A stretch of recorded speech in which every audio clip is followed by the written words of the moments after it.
Welcome to the Futurati podcast. Any member of the Futurati is somebody who believes in the power of the future. We know there's a better world ahead, and we indeed have the power to make it so. In our podcast, we talk to the best minds in the world about the most urgent problems facing mankind today, and we hope you learn as much from them as we do. I'm Thomas Fry, a professional futurist and keynote speaker. And I'm Trent Fowler, a machine learning engineer and author. Thank you for joining us.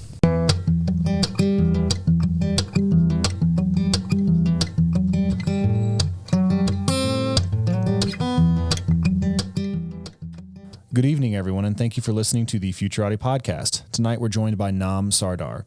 Nam is the founder and CEO of Neel Capital, a returns-focused cryptoasset investment firm that combines fundamental analysis with an active management approach. She became interested in cryptocurrency and DeFi in early 2020 and has since made it her mission to help others understand blockchain technology and its potential, hedge against inflation in a sustainable and emerging asset class, and generate and securely store wealth. If you enjoy this interview, please don't forget to like the episode and subscribe on YouTube or wherever you get your podcasts. And don't forget to check out our website, futuratipodcast.com. Nam, thanks so much for coming on the show. Thank you for having me. Let's hear a little bit about your background, your interests, and what brought you to working in crypto. So I've been working in finance, in the financial industry for the last 15 years. I finished my undergrad in the US at the University of Georgia in 2002, and then I studied Spanish in between, and I went to Spain to do my master's, my MBA, and I wrapped that up in 2005, and ever since, I think early 2006, I've been working in M&As, mergers and acquisitions, so as an analyst, and I proceeded from there to work in the oil and gas field, where I've been working for the last 11 years here in Oman. So my first few years I was in Spain, and then I moved to Oman 2010, 2011. And ever since then, I've been working for the Sovereign Wealth Fund of Oman. So the Sovereign Wealth Fund gathers the nation's oil revenues and allocates them to different investment opportunities. So I used to work in downstream oil and gas and large petrochemical and fertilizer projects. So when did you first hear about Bitcoin, and how did that change the course of history for you? Give us the rabbit hole story. Wow. Okay, so I'll tell you the truth. Back in 2013, my older son was diagnosed with a very, very severe form of epilepsy. Oh, no. And yeah, so he started having seizures soon after he was born. And obviously that shook my life completely. And it led me down a rabbit hole to try and discover what happened to him. And the more I looked, the more I found. And it kind of took me down this rabbit hole where I was looking into the medical industry and everything that's going on with the vaccines and everything like that. So long story short, I came across a video that said that was an interview of Aaron Russo. He's a director that passed away, but he was, a well-known director, I think in the late 90s, the 2000s, I think until the time he passed. And he was talking about the Federal Reserve, and he was talking about reforming, the IRS. And he was talking about some pretty radical concepts that the powers that be weren't excited about. Right. But what happened is I distinctly remember a few words from one of the interviews that I saw, and it talked about, the end goal of let's say the people that control everything, to eventually be that, we will be on this sort of a monetary system that'll be digital and that will be fully controlled by centralized authorities in every way, and that money can be turned off and on at their disposal, whenever they feel like it. So when the whole pandemic began and it was announced on every mainstream news outlet early to 2020, I was still working at my job. But the moment I heard the news and I heard all flights getting canceled and all of this stuff going on in China, and we have a lot of Americans living here, and a lot of them had to go back all of a sudden, and like everything just came to a complete halt. Nobody knew what was going on, so it just I just had this premonition type recurring sort of like nightmares, you could say, where I kept hearing Aaron Russo's words in my head, where all money will become centralized and controlled by these centralized authorities and turned on and off at their whims, basically. So basically, based on some kind of scoring, how good of a obedient sort of citizen you are and all of that. And it led me down this path to, I was having sleepless nights. Early 2020, let's say March 2020, when everything became official, I had completely forgotten. From 2013, when I saw this interview, till 2020, I was so absorbed by everything going on in my own life that I completely forgot about any of this. But when this happened and they made all these announcements and the whole world came to basically a halt, I said, there's something here and I need to figure out. I basically knew that I needed to figure out an alternative to traditional banking. So that took me down like a 1 month intensive research process. We were anyway locked at home, unable to go to work, and we were sitting at home. And I was just telling my husband that something's going wrong and this is not going to end well if we're not ready for what's coming. And I know what's coming is like a digital money is coming, and it's going to be very, very sort of intrusive on people's activity. Not like anybody's doing anything wrong. Like I'm not doing anything wrong. I'm just a normal person living my normal life, worrying about my kids and my family, But at the end of the day, I knew that I didn't want to be part of this dystopian society where you're completely controlled by centralized entities, to put it in a nice way. So I come from a tradition, being Indian. My mom and dad are Indian. We have and anywhere here in the Middle East, we have a pretty strong tradition where people go and buy gold, sometimes even silver, but gold is a very regular sort of a purchase. And you keep putting some money aside for gold on a regular basis. And I think it's a way of saying that, this is sort of like a safety net that could help us someday when, in raining days. And I didn't have that culture personally. Like me and my little family, my husband and my kid, we did believe in investing in property, but that was the only thing that we had invested in until that point. So I just realized that everything sitting in the bank is a bit dangerous. And I went down this rabbit hole where I knew that there had to be a solution. And if there wasn't, I was just ready to do anything to find one or create one or to, figure out some alternative where your savings weren't completely exposed to some, centralized entities that would do anything they wanted with it. And I knew inflation was going to be a big risk. So at that point, when the pandemic began, it was like I was having recurring nightmares for a few weeks until I found cryptocurrency, and Bitcoin led me slowly to Monero, and one thing led to another. And and that's how I discovered it. So how big is the community over there that's dealing with cryptocurrencies in Oman? It almost doesn't even exist. So nobody even talked about it when I first got into it. It's because I work in the traditional financial sector, or I used to until I quit my job about 6 months ago. That means that I'm surrounded by people who very strictly follow the traditional financial system, Right. The US dollar, and the petrodollar. We live on the petrodollar system here, so our currency is pegged to the dollar. The crude oil that comes out of here is sold in dollars. So all of that is a very dollar-based system. And nobody ever like says, oh my God, I'm thinking of a system that could even remotely kind of question that.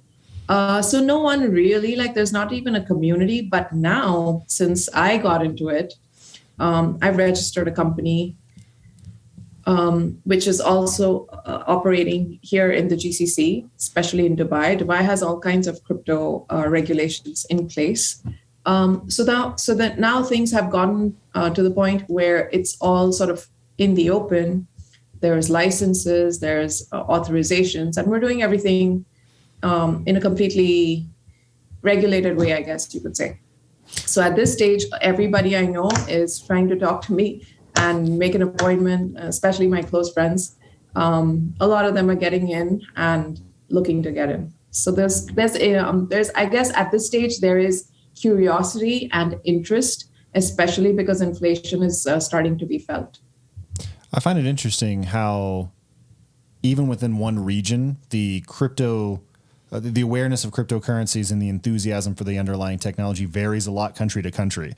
So I've been doing a lot of research on sanctions evasion using cryptocurrencies. And in Iran, there are some very sophisticated operators who run these mines. They sometimes run them in mosques because in Iran, mosques get free subsidized electricity. And right now, they even have an arrangement with the Iranian central bank where they are licensed to mine Bitcoin, but they have to sell it back. And then it looks like the Iranian central bank is going to use that to try to pay for imports. So they're effectively selling oil that they can't sell directly on the open market in this more roundabout fashion. So what do you think accounts for just the country by country difference in crypto adoption? I think what accounts is what factors into who gets into crypto more than others is like your microcosm. I think to some extent your political views and how much trust in the system you have, because literally it all comes down to we're facing I guess an intersection in the history of humanity now where we do have an alternative to state-sponsored money. So back in the day, I'm not even sure when, the separation of church from state was quite polemic, was quite taboo. Right. It was considered something radical to even suggest, the state wouldn't be the center of all religious authority. But eventually that was the case, and we saw the separation of church from state, and it's widely accepted. So I think where we're going now, because of the state's irresponsible history with dealing with money and issuance of money, and it's highly irresponsible the way the Fed has dealt with the whole pandemic over the last 2 years, and it's going to have disastrous results going forward for a good part of humanity. We're going to start seeing a widespread distrust being born. So some people, I think, are early to it. Some people are later to it, but everyone's going to feel the money evaporating from their bank account. And historically, you start having food riots and revolutions when the food budget of a family exceeds about 40% of their income. So the moment you saw 40% of monthly income or annual income, any income, being occupied by food, just the food, you saw revolutions in, like you saw the Arab Spring that began because of it. The French Revolution began because you had, food exceeding a certain part of the family budget. So that's unfortunately happening in Sri Lanka right now. It's happening in Lebanon, in parts of like Turkey. In a lot of the developing world, we're starting to see disturbances. And with the sanctions now added on to this whole post-pandemic era, we're seeing the wheat supply from Russia Russia is the largest exporter of wheat in the world. And wheat is a pretty important crop, especially in developing countries. And if you see a map, I recently presented at the Monero conference, and there's a map. If you want, I can screen share. I have my slides. It shows that a lot of the less developed countries are basically 100% reliant on Russia and Ukraine for their entire wheat imports. Right. So you imagine what happens now. these countries have their own expenses. They're poor countries. They have to sell, export goods to get dollars. And then with those dollars, they buy wheat and their energy, their crude oil and their supplies. They're not, energy rich countries. And they're all getting to the point where Lebanon has literally run out of wheat just a day or two ago. So we're going to start seeing countries having bad situations with food now. And that is, whether we like it or not, it's just a bad policy right from the central bank level that has led to this. So I'm thinking that good part of humanity will slowly. A lot of people are so caught up in their day-to-day life that they're not on point with exactly what's going on. Like economists like me and you, like people who are tuned in might see these things pretty soon. But there are people that will see it because it'll affect them directly. So what I feel is the distrust of government and government's total control over money issuance will slowly be questioned over the coming months and years. And at some point, we're going to see a disconnection where the governments and the states will be the only and the sole issuers of the money we use. Like it won't just be dollars. It might be Amazon, or it might be large enterprises or cryptocurrencies that'll take some portion of humanity's transactions, out of government's total control. I don't know if I answered that question. That was a lot of great stuff. Yeah, it strikes me that cryptocurrency, Bitcoin, Monero, they're all still too geeky for the average person on the street. I mean, it's very easy for somebody to hand you a dollar bill, and then you know what to do with it. You can take it into a store. People have basically been trained from birth to work with the currency system that we already have. This has kind of come out of left field. We have no courses that we're teaching in grade school or high school or basically in college either. And so this is such a new phenomenon that the average person on the street doesn't know if they should actually be paying attention to it, and that seems to be kind of the biggest obstacle that we're facing right now, is that kind of how to get your grandparents to actually think in terms of cryptocurrency. I mean, this is such a paradigm shift for them that they don't even know how to wrestle these ideas to the ground, because you mean I can just send stuff to somebody and I don't have to have anything physical? It's just something on my phone or my computer. They don't quite know how to rationalize that. Is that kind of what you're seeing over there? And is there an actual solution to this that's quick and fast? Because it looks like we're running into some major problems in the world that are going to need this solution sooner than later. I agree with you. So I was recently in India. I couldn't go to India for the duration of the pandemic, the 2020 to 22 period. So when I quit my job, I went to India because my older son, who's in a wheelchair, basically, he is looked after by my mom. My mom looks after him, and she lives in India. So I hadn't seen my mom or my son for that time. So anyway, so I went there.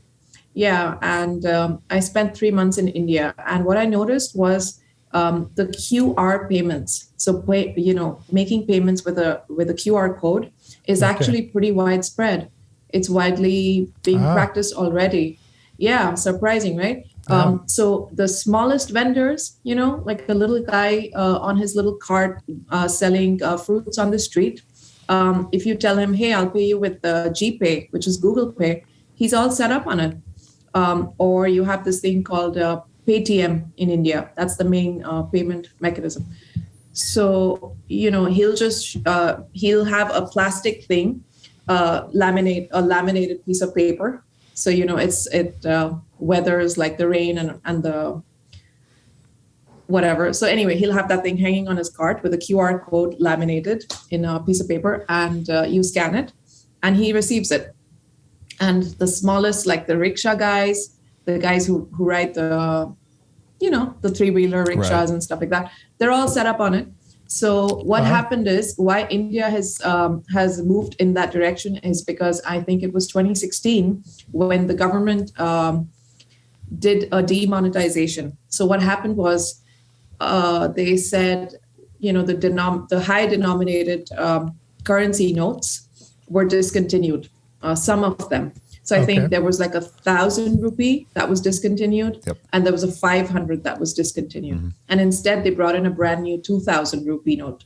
So what that did was, and I distinctly remember having traveled to India like a week after they demonetized the currency, right? So mainly large expenses, like let's say if you have a 10-day trip to India, you're going to need a few thousand rupee notes to get by with your expenses, because 1,000 is not that much in dollar terms. So that's a pretty commonly used currency note. So when they demonetized them, meaning they were no longer accepted, the prime minister himself went on television one evening at I think like 8 or 9 p.m. and he did a live broadcast that literally every person in the country saw. And he said, starting midnight, these notes are no longer accepted. They're gone. And you have no idea, like the way Indians hoard cash is unbelievable. You will literally see closets full of like currency, or like literally under the mattress, that sort of thing. Wow. And just to give you an example, property transactions, when you buy and sell apartments or you buy and sell land, they're done like half in cash. So you already have a designated black and white portion that you'll pay through bank accounts, and the rest goes through cash. And cash is as high as 50 to 60% of these transactions. Wow. So so India is one of those countries where taxation is pretty low. It's an interesting case study, actually. So what I noticed was now on this last trip was everyone set up on their QR codes, including my mom. My mom is 68 years old. And for example, my mom's somewhere else and I'm outside in the market and I have to pay for something. And my card, because it's an international Visa, it won't work on the machines. So I call up my mom and she says, WhatsApp me the QR code. And I send it to her and she's already settled the bill with the guy. Wow. That I'm buying something from. Yeah. So that's already going on like right now. So what I feel is, and crypto is a QR based payment system. It's not very different from scanning a code and making a payment. So I think if the Indian population is already set up on QRs, like you go to any vendor and you can pick up all your groceries with a QR code payment, then I don't think moving to cryptocurrencies will be that much of a leap, because we're already there. All right. Yeah, I feel like in developing countries, we're already there. In developed countries, like in the first world, I feel like it may actually, ironically, be a slower adaptation because, everybody's got a Visa and a MasterCard and everyone's got a bank account. But in a lot of these developing countries, I think, because people are already so used to, at least in a country like India, I'm not speaking for a lot of the other countries, like I wouldn't know. But I think China's already set up with QRs. Like a lot of the developing countries, I think in general, are familiar with the technology and how to scan a code and make a payment. So basically you scan a QR code, you enter the amount that you're paying and you press send. It's 3 steps. So yeah, so that's how crypto works as well.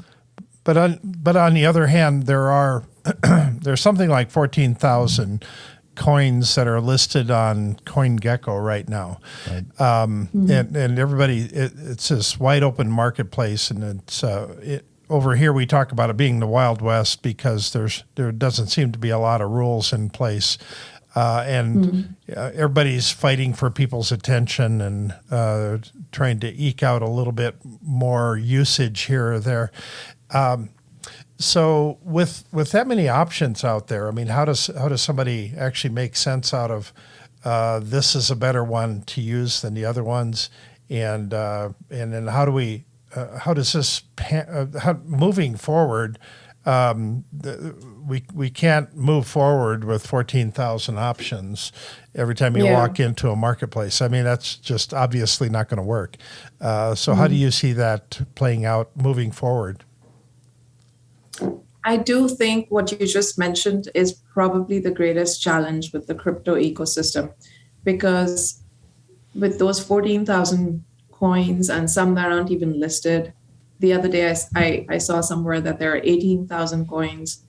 We're looking at sort of a gambling arena. Right. Crypto's turned into this gambling arena where you just go and pick coins and just hope, you hit the jackpot with some of them.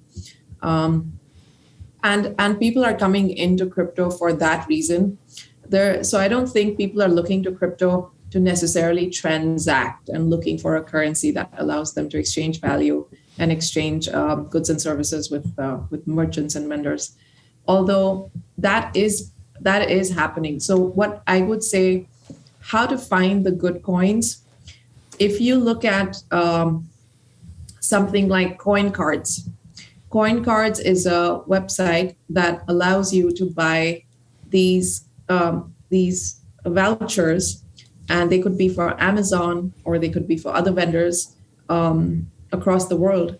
Well, actually, they're active in the US and Canada right now, and maybe I'm not sure in Europe, but it's, I think, starting to go into other parts of the world as well. So what you can do is go and buy these vouchers on CoinCards and pay with your cryptocurrencies. Now, if you start looking at which cryptos are accepted, you see the top 5 or 10 of them. You see Bitcoin used to be at the top. There was Dash. There was, I think, some Ethereum, XRP, and Monero. But as of the last, I think, update, which was for the month of March, we saw that Monero has taken up 51% of CoinCards. CoinCards is, up their volume. So that means that 51% of all CoinCards transactions, and they grow every month. This is a very quick, fast growing sector because crypto is the fastest growing sector or one of the fastest growing sectors, especially in digital payments that we have today. And we're looking at Monero taking up more and more of that volume. So I would say if you look at those metrics and you check out the top currencies that are being used for transactions, then I think it gives you a little bit of the indication that, okay, these are good coins to have for payments. Because what that allows you to do is you go on CoinCards, you buy your voucher, and you can actually gift it to your daughter or your friends, and they can buy an iPhone with it, or they can go online and buy a computer with it. Like anything you want to buy, electronics. Then you have a website called Travala.com. I'm not sure you're familiar with that. Nope, never heard of it. You can check that out sometime. It's a website that allows you to buy plane tickets. And it started out only with plane tickets, but it's now for hotel bookings and reservations of like adventures and trips. And it obviously allowed you at checkout to pay with Visa, MasterCard, and like the traditional PayPal and things like that. But it has a whole, I think, up to 20 cryptocurrencies that it now accepts. Not now, okay. But like it's been over 2 years. Ever since I discovered crypto, Travala was in the business doing, checking out with crypto. So I can take Monero. Monero is a good thing to use online because it's cash. It literally functions like digital cash. So because cash is such a good mechanism, like you said, the US dollar is easy. We all understand it.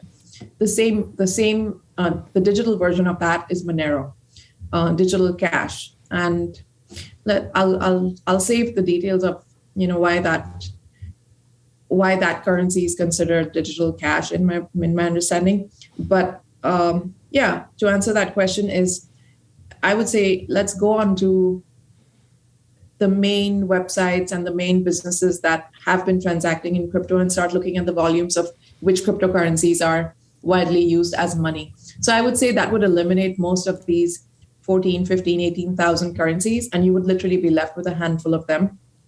And then you kind of dig into, okay, out of this 10 or 15 currencies, which ones are the best for payments? What are the benefits and sort of advantages and disadvantages of each one? And then you start studying those. I guess that's a good way to maybe start. Just go and look at what people are actually using, and that narrows the list down 99%. utilization, real world utilization is what it comes down to.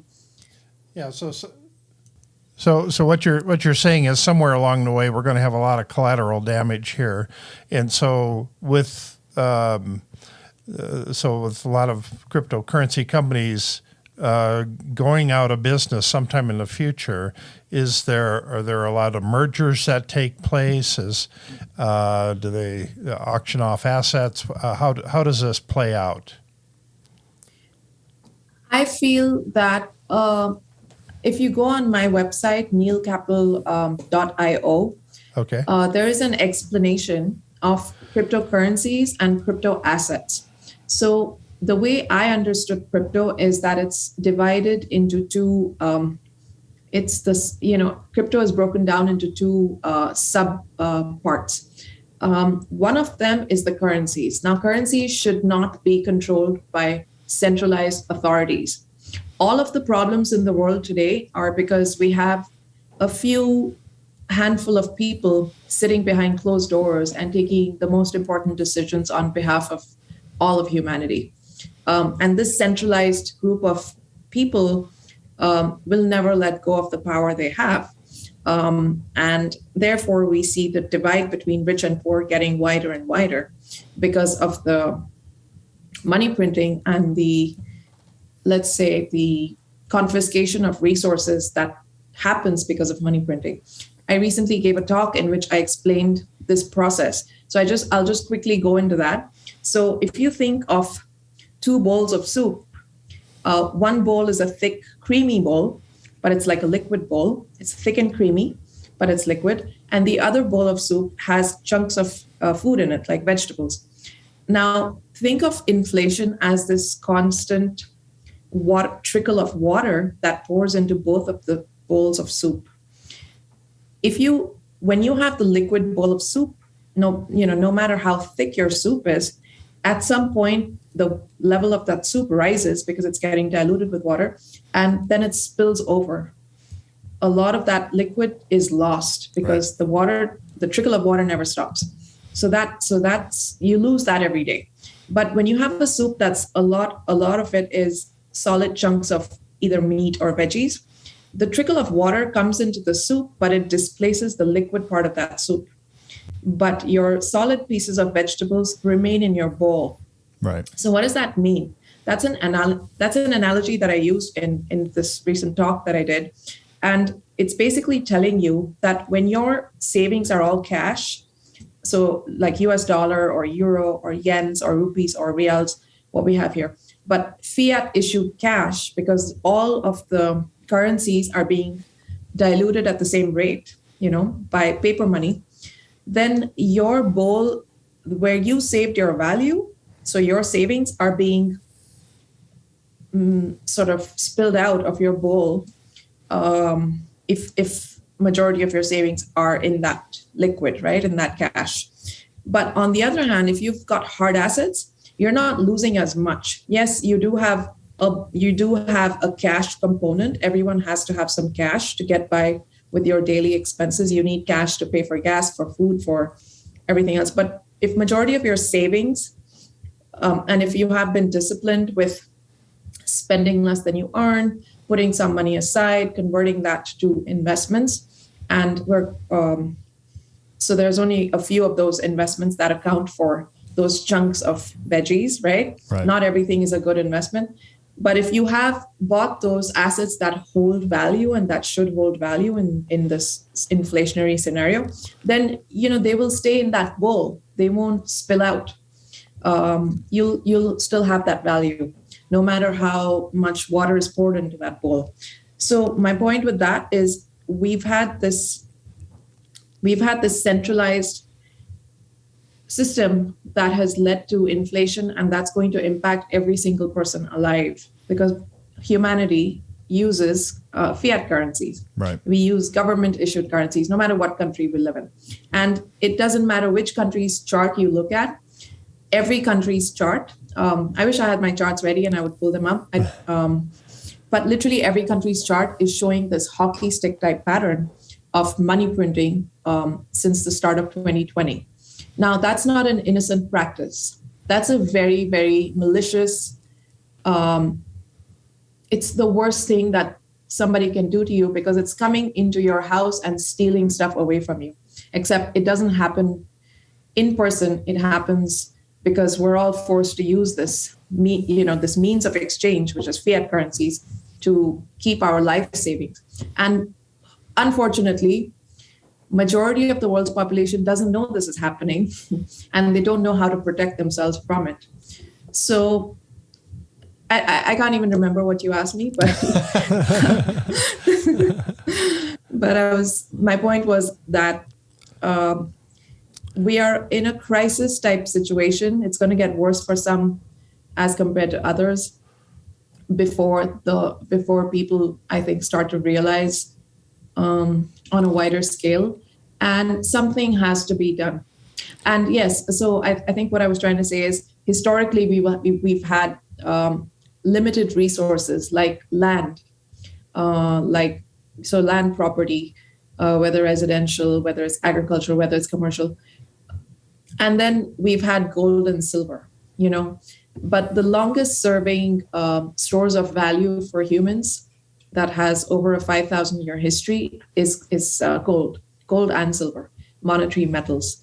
There's nothing that humanity and mankind knows that has saved value as well as gold has. So that's one thing. But we're entering a digital, or we already are in a digital era. And the reason why gold succeeded as money was because it was used widely by the marketplace. Everybody, when a Roman person went to the Persian Empire and he carried a little bag of gold coins with him, they understood each other. He didn't have to speak the same language, but if he showed the gold coin to a seller and he wanted something, he'd be able to exchange that for goods and services. So that was a currency that was accepted by everybody. It wasn't like one king from some corner of the world said gold is going to be money because I said so.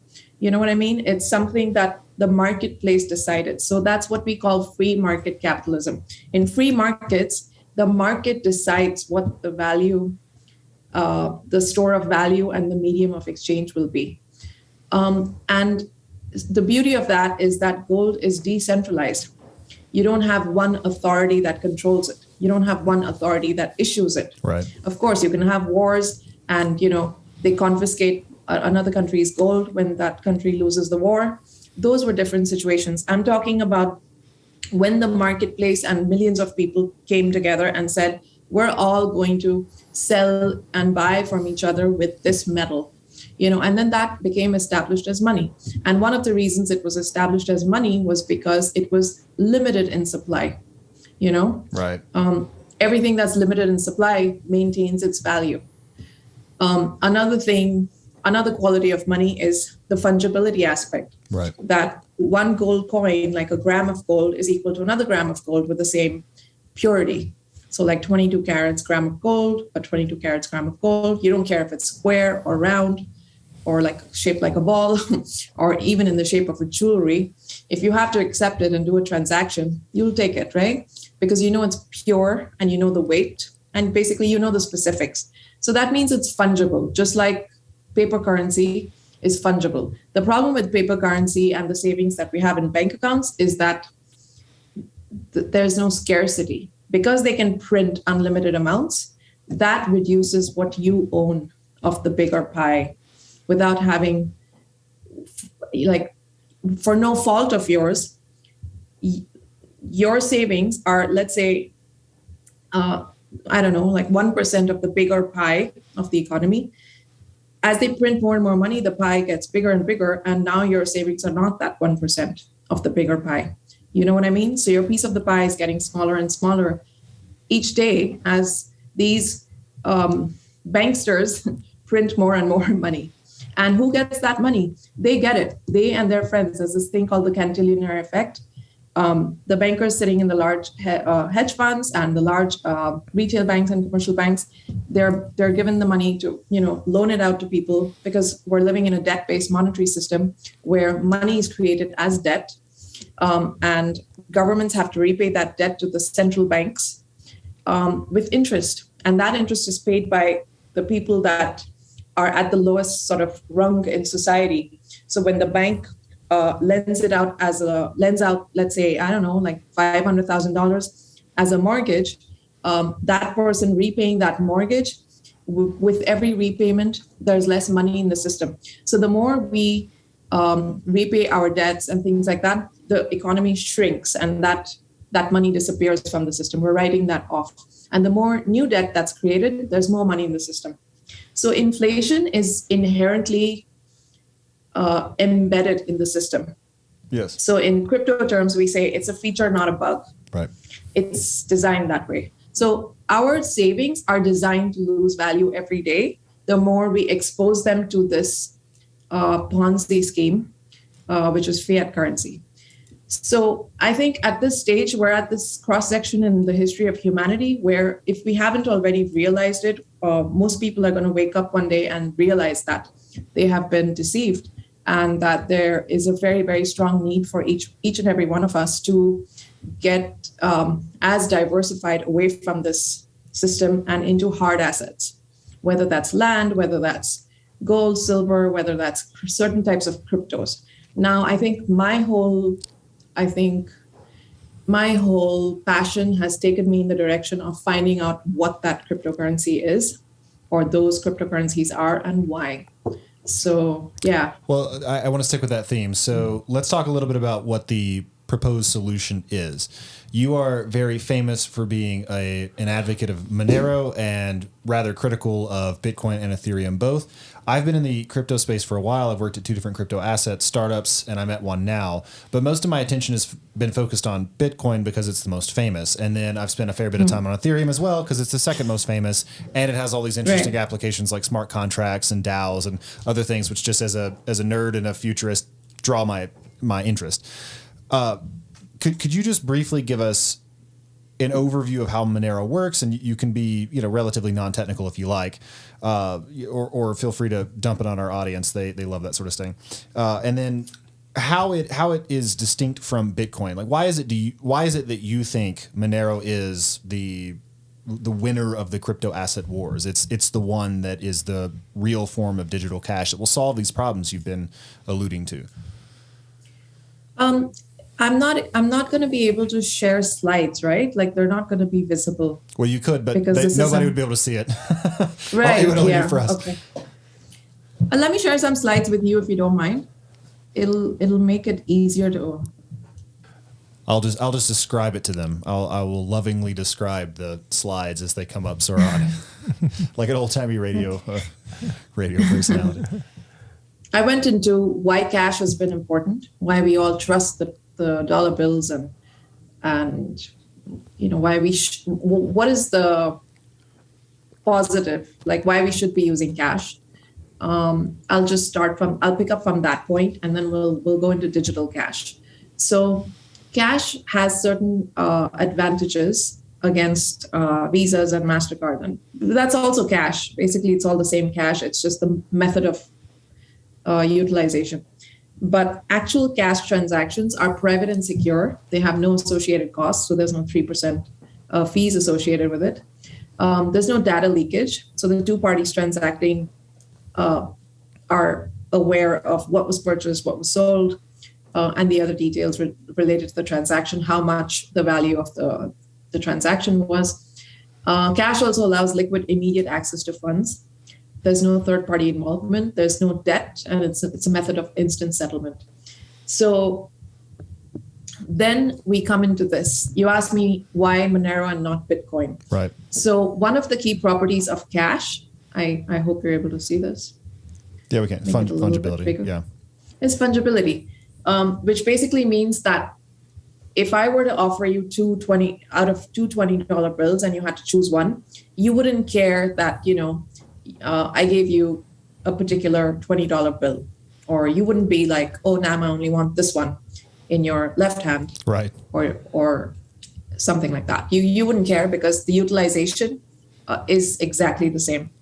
So imagine a situation, and this is relating to Bitcoin, where your $20 bill carries, if you turn it around, it carries a list of everybody who held that bill before you had it in your hands. Now, imagine that it passed through, imagine that it was that $20 bill was involved in theft, it was stolen from somebody, and then it landed in your hands because the thief went to the shopkeeper, right, or the grocery store, and he paid with it, and then he gave you change back, and you got that $20 bill. So now your name gets added to that $20 bill. So that's basically what a Bitcoin transaction is. A Bitcoin transaction has this from the start of the time, from the starting of or from the origin of that Bitcoin, from the time the miner mined it. I'm assuming you're familiar with the Bitcoin mining and how it's created, right? Yes. Right. Yes. So Bitcoin is created on computers around the world by computers that are mining the Bitcoin on the Bitcoin algorithm, and they get rewards, which means they get new Bitcoin as a performance price, as a reward for solving certain equations. So when they get that Bitcoin, the miner, that's a virgin Bitcoin, meaning it's got absolutely no history attached to it. Right. But as it proceeds through the marketplace and it's used in different transactions, that Bitcoin takes on the history of every transaction that it's ever been involved in. So it's like a dollar bill would have the name of every person that held it before you since the time it was minted at the minting place, the government's mint, or the wherever they mint the money or they print the money. So if that was the case, and if that dollar bill had been used in, like, let's say a theft or in the sale of drugs or something like that, you wouldn't want to pay the whole dollar for it, or the whole, you would say that $20 has lost some value, or it's a bit tainted, and I will only give you 17 for that. Give me the $20 bill, but because it's not a clean one, I'll just give you 17 for it. So we would be in a scenario like that, except cash is fungible, it's interchangeable, it's uniform, and it's absolutely interchangeable. So this slide basically says that you would pay $1 for a dollar bill if it had no unacceptable use in such a scenario. And imagine that it was held by a celebrity before it came to you. Then you'd be like, oh, wow, I don't know, Madonna or somebody famous who's not alive, like Kobe Bryant held this dollar bill before me. I'm just going to hang it in my living room, or I'm going to keep it and not even sell it. Or if you let go of it someday, you'll sell it for more than what it's worth. Or what its face value is. So a strange scenario like that is where Bitcoin puts us, because it's not fungible. Could I just briefly summarize that? Because if people aren't looking at the slides, like, it might be kind of hard for them to hold the picture in their mind. Sure. So one of the things we want in a money is fungibility, where each discrete unit is indistinguishable from another unit. So it's, Yes. a dollar is always a dollar, and you can trade a dollar for another dollar, and it never really matters. And you painted this picture wherein if each dollar carried with it its prior history in the way that Bitcoin UTXOs do, then it could be the case that individual units are not interchangeable with each other. If a dollar had been used for a drug transaction, it might only be worth 75 cents. Or if it had been held by a famous person, it might be worth, $1.75. So the fungibility property would have been broken, and that would compromise its usefulness as a money. Yes. Okay. Absolutely. And the case you're making is that Bitcoin does exactly this thing. The distributed ledger that tracks all the addresses that have ever held it and every transaction it's ever been involved in breaks that fungibility property. And I assume we're going to say Monero doesn't. I assume that's the punchline. Yes, Monero doesn't. Okay. So cryptocurrency is such a fast evolving space that technology has improved, and it's unfortunate that so many people are stuck on, and it's like saying what people that are stuck on Bitcoin, it's like saying, cell phones are such an amazing technology, I'm just going to hold on to this Nokia for the rest of my life, and he's completely going to discard the fact that you have iPhones and Samsung Galaxies right now that do a lot more than Nokia's did. But I love my Nokia, and I'm just going to, hold on to it forever. That's what's going on in the crypto space with the whole Bitcoin mania. Because there's only so many of them. Could you tell me how it is that Monero avoids dragging that history around with it? Does it? I mean, I don't know much about Monero really. I was looking over the white papers a little bit in preparation for this interview, but I really haven't taken a deep look at it. So does it just mechanistically not have a distributed ledger? Does it have a privacy layer that's so good that the distributed ledger does not allow you to track it over time, or you can never tie it to an address? How is it that it maintains fungibility in a way that Bitcoin does not? Okay, so there are three very technical aspects to Monero. It's a completely distributed ledger, and it's completely decentralized. The beauty of Monero is it's even more decentralized than Bitcoin. And why do I say that? When Bitcoin originally came out, every human being was supposed to be able to take any computer they had lying around their house and mine Bitcoin with it. Right. It gave you, me, and the guy pulling a rickshaw in some little town in India an opportunity to mine that currency. And each one of us, every human being, could turn into a central bank, essentially, right, and create that currency in a completely decentralized fashion where there was no single point of failure, right, and there was no single centralization of authority, with millions and millions and millions of nodes, running that algorithm. Well, what happened was a few years into Bitcoin's creation, Bitcoin was there were these machines called the ASICs, mm-hmm, that are Chinese manufactured mining computers that came into the market, and they use every component of that computer only to mine Bitcoin. Right. So imagine the hash rate that you were getting from a normal computer. That normal computer literally went out of the race, when the ASICs took over. Right. So the algorithm of Bitcoin was susceptible to being taken over by ASICs.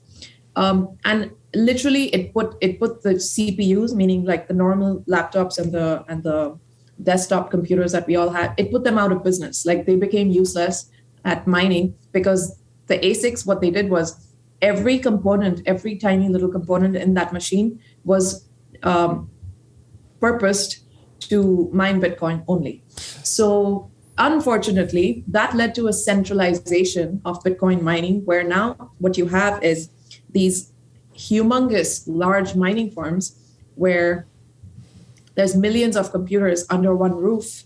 And those, obviously that's a multi-million-dollar investment, and they will have to they will have to comply with regulations. So they come under regulatory pressure because they've become such large centralized authorities. Some of these companies trade on the stock market, like Red Hat from Canada. Yep. I don't know if you're familiar with it, but it's a publicly traded stock, and it's a Bitcoin mining company. They have large ASICs farms, and they have a good electricity cost arrangement in Canada, and that's all they do. So when you have a company that's listed on the stock exchange that's mining Bitcoin, I mean, it's very easy to shut it down. Right, you know what I mean? Yeah, of course. It's not the same as going into millions and billions of people's basements and telling them to shut down their computer, which is impossible to do, which is what Monero does. So Monero has an algorithm which is resistant to ASICs. It's called RandomX. And that allows it to maintain decentralization and not have these centralized pockets of mining. So it's superior in that sense. And the privacy aspect of Monero comes from, I believe there's three different technologies. There's ring signatures. Ring signatures is, now I'm not going to go into the technical aspects because it's just a little bit too technical for me, but there's ring CTs, then there's, so there's, let's just say there are three different technologies that have evolved much after, a few years after Bitcoin was created. And they allow for the obfuscation of the sender, the receiver, and the amounts. So there's three things that Monero does.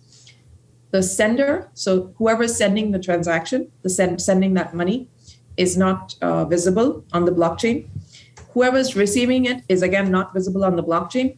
and the amount is not visible on the blockchain. So how much was transacted is not visible. So that's the beauty of, it's basically the beauty of cash that is taken to digital form. Because when the sender, the receiver, and the amounts are not visible, you basically have an obfuscated blockchain, and in place of Bitcoin's transparent blockchain. The transparent blockchain would be wonderful if the government used it.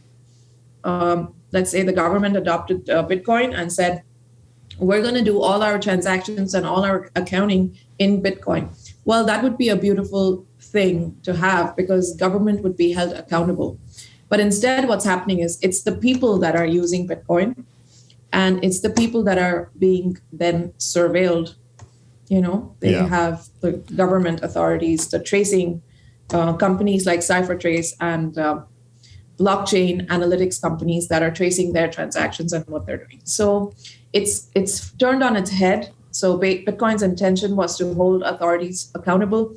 That hasn't happened. It's holding people accountable where they shouldn't be held accountable. Like even a $600 transaction is getting flagged, and it's just not good. So let me ask you a little bit different kind of question. The world has gotten to this point where we've had a few hundred currencies in the world, basically sponsored by each country in the world, and now we've kind of blown the doors wide open with thousands and thousands of cryptocurrencies out there. What is the ideal number, and can you fathom in your mind a scenario where we have 1,000 cryptocurrencies that survive and do well? I'm thinking of maybe each one carves out a little niche because they're better at creating loans for this, or they're tied to the fashion industry, or maybe they're tied to the insurance industry, or maybe they're tied to some other industry. But so each one could carve out their own separate niche. And if, in fact, all of the cryptocurrencies start collapsing and we get down to just like a dozen of them remaining, then isn't that the same as having a central authority like we have right now with Federal Reserve Bank and central banks around the world? Don't we run into that same kind of problem? Doesn't it kind of work its way in that direction? So a lot of these cryptocurrencies that you mentioned are proof of stake coins. So far, we've been discussing proof of work coins. Right. And that's where I draw the distinction in the ecosystem, the cryptocurrencies and the crypto assets. So far, I think most of our discussion was focused around cryptocurrencies, currencies that can be utilized to exchange value for goods and services. But when you talk about crypto assets, which is the vast majority of these, tokens that you see listed on CoinGecko, they're crypto assets. So what they're doing is there might be a game that some people like to play, some young people, and they go online and they play these games. And then there's a company that created that game, and they say, okay, you can win this gaming coin if you get so many points on your game. So a lot of them are, things like that. So I don't see them ever being money or anything remotely close to that. They're in centralized hands, little companies, startups that are creating these electronic games to keep people busy. And they obviously have a lot of people interested in playing those games. So they give them these tokens, and that makes their game more popular because their token is trading online for some value, like 5 cents or whatever. But it keeps the people interested, and they keep playing those games so they can win more tokens and so on and so forth. But that's a completely different side of crypto. That's like a side of crypto where you have these small little startup companies that have like proper teams, like you'll have a chief technology officer and you'll have a CEO and all of that. It's a completely centralized authority. And they've created this company and this is what they do. Then, like you said, there might be a company like Ava that's doing loans, housing loans, or there might be a company that's going into the insurance side of things and monetizing and tokenizing their products on crypto tokens. not crypto is so the word crypto has been distorted. Cryptography basically comes from like a Greek word that that talks about obfuscation or sort of hiding something.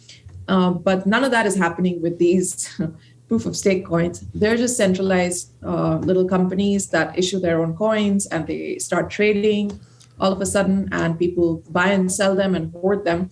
And a lot of them have a valid use case. To me, the most valid use case is you get into a good project where they're trying to solve a real world problem in the financial industry, and they allow you to stake that token.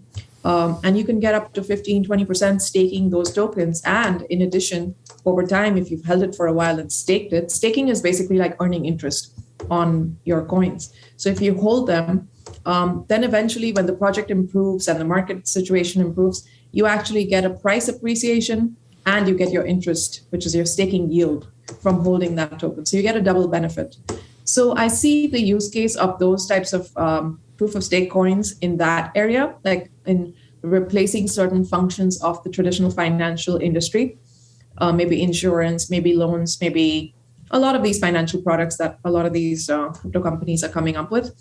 But currencies are a completely different thing. Cryptocurrencies, there's a few of them. There's the Bitcoin forks. You know, Bitcoin had these internal wars about the block size a few years ago, 2017, 18, I think. And they took the Bitcoin code and a lot of different coins came out of that. So there was Bitcoin Cash, Litecoin, BSV, and so BSV, Litecoin, Bitcoin Cash, and there's Bitcoin, the original Bitcoin. So those coins are still being used in a lot of places. Like depending on which country you go to, a lot of people just use Bitcoin Cash. So those are currencies. They're serving the purpose of buying and selling. Like you go to a restaurant, you pay with that. I see that as its own use case, right? A use case where you exchange those tokens in the real world and you get things of value in exchange for that.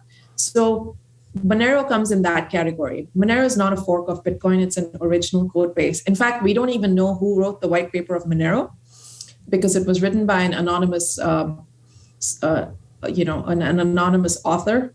Interesting. In very similar circumstances, who disappeared after issuing the white paper. He just disappeared. So a lot of people made a comparison and actually studied the Monero white paper and the language and the the language used in that, and the grammar, and analyzed the not handwriting, but like just the method of writing the white paper with the Bitcoin white paper, and I found a lot of similarities. And it's not strange to suggest this because the ring CTs and a lot of the technologies that Monero today uses were suggested in Satoshi's original writings when they came out in 2009, or 2008.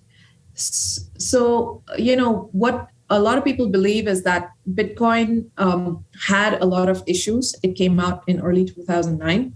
And then sometime in 2014, we had the white paper of Monero that came out, which ended up, evolving into this project called Monero. Now, a lot of the reasons why I trust the Monero project and not the Bitcoin project so much is that not only did Bitcoin mining get taken over by the ASICs machines, but also the development of Bitcoin today. They keep saying they're going to have a privacy layer incorporated into Bitcoin, and they're going to do this and that. But think about it. When you have a company like Blockstream that runs the development of Bitcoin, that company is actually owned by, in some way or form, by MasterCard.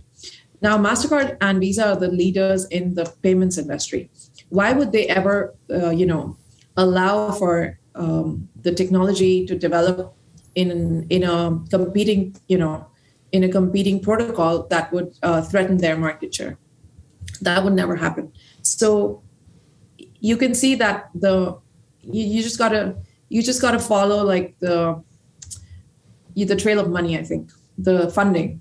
Who funds the Bitcoin development today? It's a party that has no interest in seeing Bitcoin succeed as a payment mechanism. On the other hand, Monero is being funded through community donations.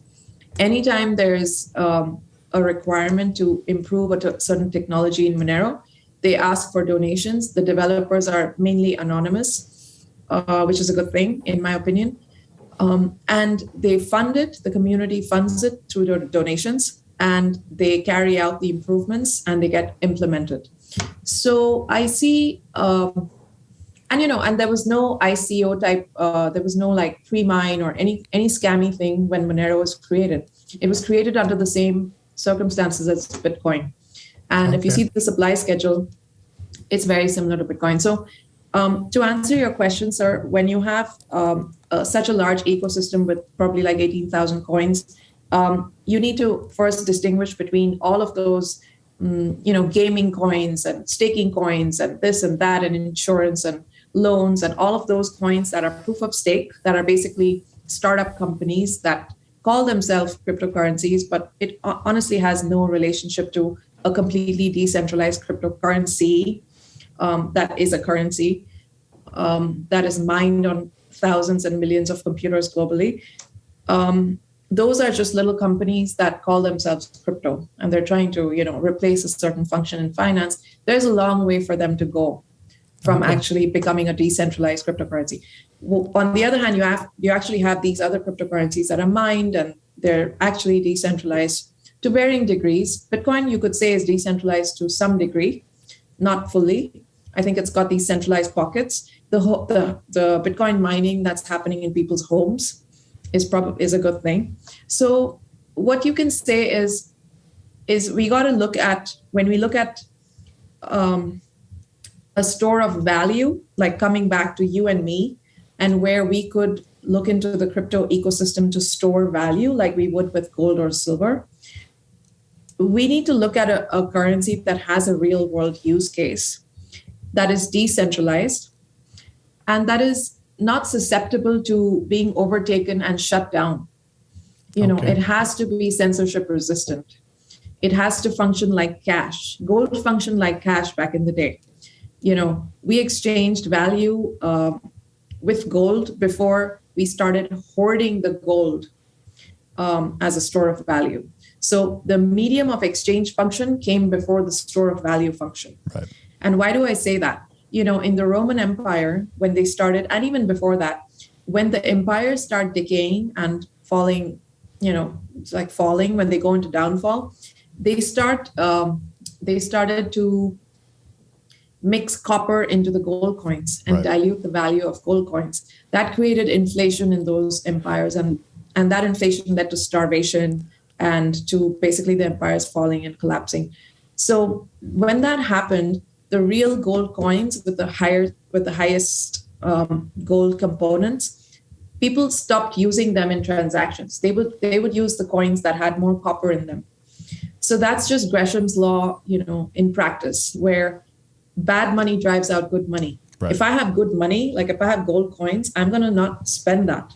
Right. I'm going to go and spend my dollars first, right? Because that's bad money. It's not scarce. So bad money drives out good money. And why was I saying that?